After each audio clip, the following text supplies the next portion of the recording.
Keputusan yang mengubah hidup. Bacaan diinspirasi dari Injil Yohanes bab 5 ayat 17 sampai dengan 30. Tetapi ia berkata kepada mereka, "Bapakku bekerja sampai sekarang, maka aku pun bekerja juga." Sebab itu orang-orang Yahudi lebih berusaha lagi untuk membunuhnya. Bukan saja karena ia meniadakan hari Sabat, tetapi juga karena ia mengatakan bahwa Allah adalah Bapaknya sendiri dan dengan demikian menyamakan dirinya dengan Allah. Maka Yesus menjawab mereka, katanya, "Aku berkata kepadamu, sesungguhnya anak tidak dapat mengerjakan sesuatu dari dirinya sendiri, jikalau tidak ia melihat Bapa mengerjakannya. Sebab apa yang dikerjakan Bapa, itu juga yang dikerjakan anak. Sebab Bapa mengasihi anak, dan ia menunjukkan kepadanya segala sesuatu yang dikerjakannya sendiri.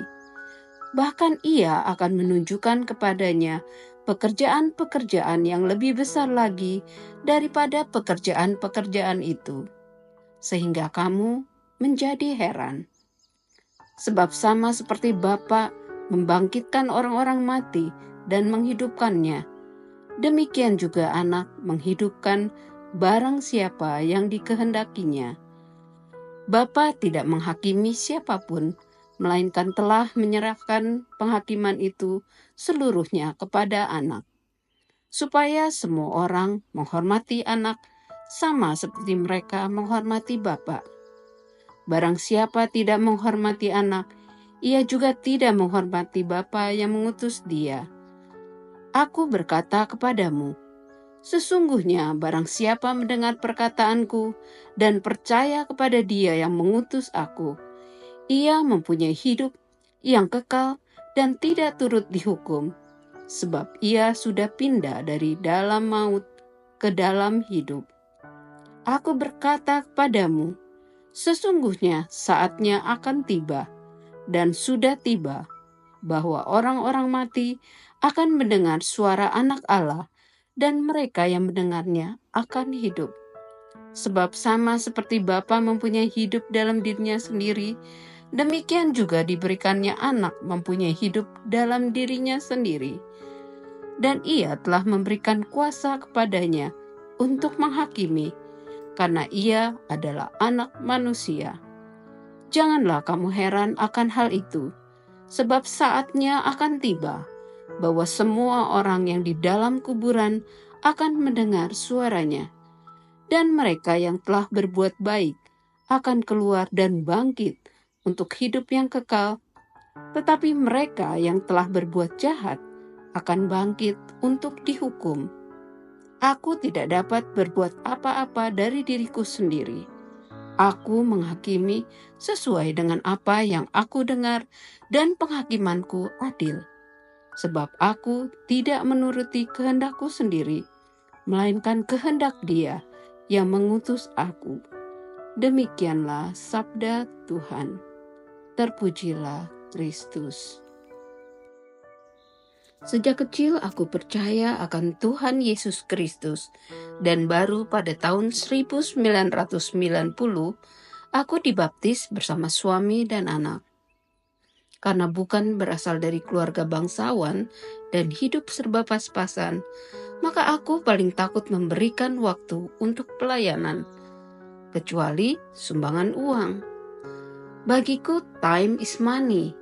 Semua waktu kuhitung untuk berapa banyaknya uang yang dapat diperoleh. Ketika hamil anak ketiga, bisnisku ditipu dan kami hampir bangkrut. Dalam keputusasaan, aku kembali berdoa, membaca firman Tuhan, berkumpul bersama di lingkungan, yang akhirnya membuat hatiku terbuka untuk melayani Tuhan. Aku baru menyadari bahwa selama ini aku hanya mengikuti keinginan dan logika, bukan mencari kehendak Tuhan. Aku jadi lebih mengutamakan doa, membaca firman, dan melibatkan Tuhan dalam setiap keputusan bisnis dan keluargaku. Hal-hal itu membuat hidupku berubah total. Puji Tuhan, bukan hanya bisnisku mulai pulih, tetapi juga hubunganku dengan keluarga dan Tuhan. Kini setelah menjadi oma pun, aku masih melayani di paroki dan komunitas.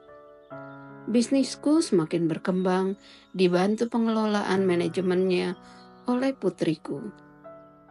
Injil hari ini menjelaskan bahwa Yesus adalah anak Allah yang bukan hanya hadir ke dunia untuk menyelamatkan manusia, namun juga senantiasa tunduk pada kehendak Bapa. Segala yang dilakukan Yesus berasal dari Allah, termasuk menyembuhkan, memberi hidup, dan menghakimi dunia. Yesus menjanjikan pada siapapun yang percaya kepadanya akan memperoleh hidup yang kekal. Pesan utama dari ayat di atas adalah agar kita senantiasa taat kepada kehendak Allah dan percaya bahwa Yesus adalah sumber kehidupan dan keselamatan. Kita seringkali bertindak berdasarkan keinginan sendiri. Jika kita mau mengalami hidup yang benar dan bermakna, kita harus belajar untuk menyerahkan setiap aspek kehidupan kita kepadanya dengan selalu mencari dan mengikuti kehendak Tuhan. Apakah aku sudah melibatkan Tuhan dalam setiap keputusan hidupku dan sudah peka terhadap kehendak Tuhan? Marilah kita berdoa. Ya Bapa, kami mohon curahan Roh-Mu untuk membimbing kami semakin hari semakin bijak dan taat melaksanakan kasih-Mu dalam menjalani kehidupan ini. Amin. Demi nama Bapa dan Putra dan Roh Kudus. Amin.